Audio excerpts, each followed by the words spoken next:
Absolutely delighted now to be joined by the conference's main plenary speaker, Stephen Lewis. Stephen, welcome. Thank you. Thank you for joining us today. Not at all. So we've got a disease that kills hundreds of thousands of people that we know the cure for. So why is this happening? It's happening because of a lack of political leadership, a lack of political will, a general passivity, negligence, indifference.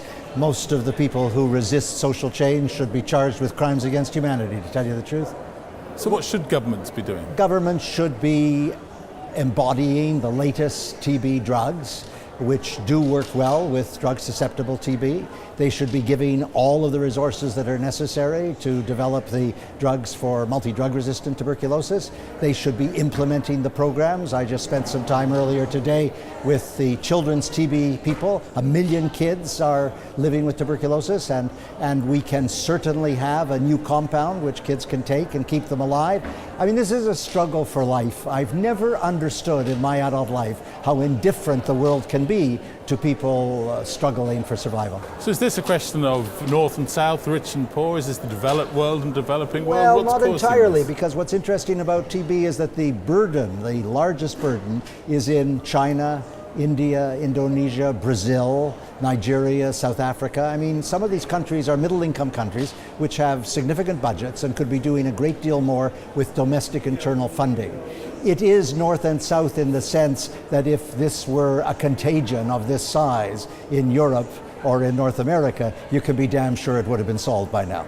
So in terms of people's attitudes to TB and to AIDS, in fact, HIV/AIDS, have they changed? Around HIV/AIDS, which I can speak to with a little more authority, the stigma has decreased because treatment rolled out so overwhelmingly recently, and people see that others come back to life, this Lazarus effect as they call it.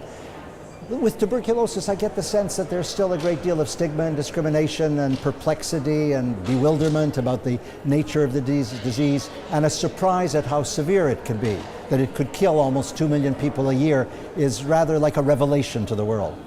Now, final question is, you're speaking at this conference where literally thousands of people come to the conference. What can delegates here who are listening to you do when they get back home? Well, I'm going to try to energize their spirits. I'm not sure I can make a prescription of what they can individually do, but if they understand the urgency, I think they can.